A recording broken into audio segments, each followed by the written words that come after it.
Ah, donc on va voir dans cette petite démonstration comment faire travailler les vignettes. Donc, on discutait, les vignettes sont des sketchs super rapides et qui vont être plus de quantité que de qualité et on va chercher l'essence de l'objet. Donc, je vous recommande pour ceci un outil comme ça, que la pointe comme feutre. Vous pouvez utiliser le Papermate Flair, vous pouvez utiliser le Sharpie qui a une pointe, euh, une petite pointe super fine. Parce que si on utilise les grands Sharpie, ça c'est comme pour dessiner, pour faire des dessins plus rapides. Le Papermate Flair, c'est comme ça, mais je l'ai en rouge seulement.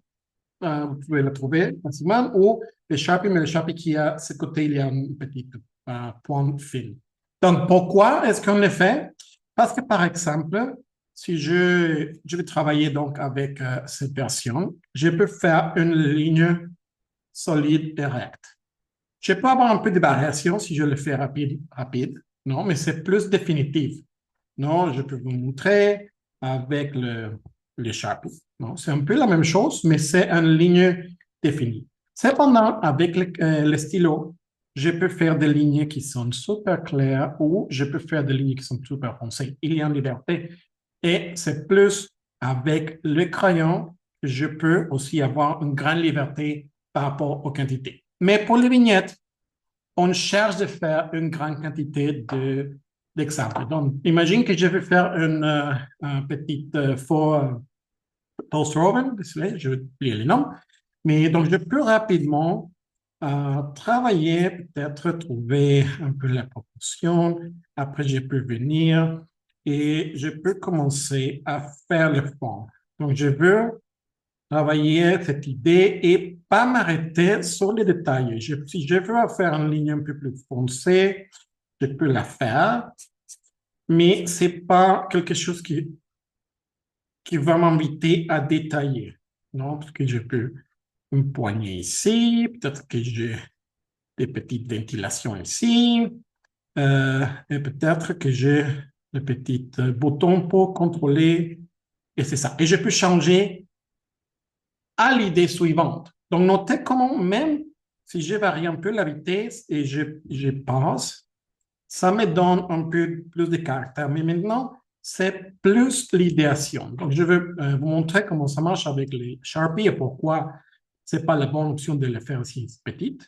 Mais ok, je peux faire quand même. Donc, ici, parce que l'instrument, c'est un peu euh, trop trop épaisse, je commence peut-être à perdre un peu de définition, mais quand même, en fait, c'est pas une mauvaise idée si j'aimerais faire. Donc, on a les ventilations, j'ai des poignées ici, des poignées ici. Dans ce cas, c'est plus que mon toaster pour les pâtes. Et vous voyez, c'est un peu peut-être trop mince, mais ça marcherait si je faisais une idée plus grande comme ça. Non, dans ce cas, peut-être que j'aurais une idée un peu plus comme ça. Dans ce cas, peut-être que c'est portable, donc je peux ajouter un poignet ici. Euh, vous voyez, ce sont comme des tracés super agiles, super faciles. Peut-être que si je vais voir le nom de la marque, et je vais avoir le poignet pour pouvoir ouvrir la porte, plus de poignets et la ventilation. Non? Avec ça, je peux créer plusieurs idées pour travailler. Et si par exemple, j'aime cette idée beaucoup, donc je pourrais projeter et faire peut-être la version en vue des côtés, mais je ne veux pas nécessairement rentrer dans le monde de la perspective. Je pourrais, mais si ça me fait plus lente, c'est pas souhaitable. Donc, si vous voyez, chacun de ces idées m'a pris une vingtaine de secondes, 30 secondes. Je vous suggère de travailler 1 minute par idée, un maximum pour travailler, pour pouvoir les produire avec une certaine vitesse, mais garder comme un peu la relation si j'utilise une outil super épaisse et un outil un peu plus mince. Euh, je ne sais pas, je pourrais avoir de cette dimension 1, 2, 3, 1, 2, 3, donc peut-être neuf interactions par seconde, mais c'est ça, non? Comment est-ce que je peux rapidement arriver à créer mes idées? Maintenant, on va travailler un peu plus sur les plans, donc je vais éviter dans le futur de faire des curvatures comme ça. Euh, et les mêmes techniques appliqueraient dans les numériques. Donc, si je travaille dans la tablette, je choisirai une pinceau qui me montre un peu ces comportements. Donc, une ligne noire et continue. Je vais faire une petite démo aussi. Et ça, mais donc, c'est ça pour les vignettes. Pourquoi pas les crayons? Je peux, c'est vrai, mais quand je commence à travailler, comme que ça m'invite un peu à mettre un peu plus de détails et à penser, parce que la ligne, c'est un peu plus mince.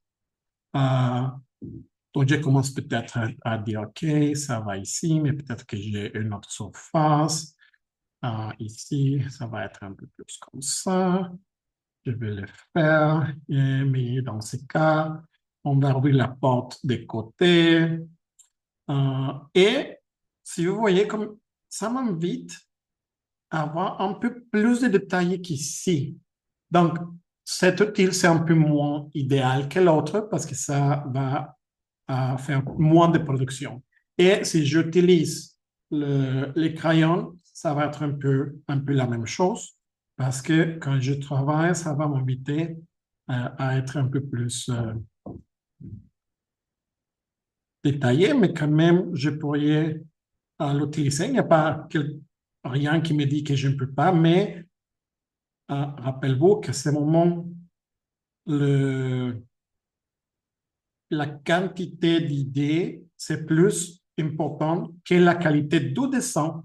Quand même, les idées peuvent être de qualité, mais on n'est pas prêt pour aller à faire l'exploration. Donc, je vous recommande d'utiliser votre outil qui vous permet de faire la ligne noire solide sans beaucoup de changements. Vous pouvez toujours augmenter l'épaisseur d'une ligne pour donner une sensation de volume, pour accentuer quelque chose. Et toujours au plus fréquemment avec la vue orthogonale la plus caractéristique de votre projet.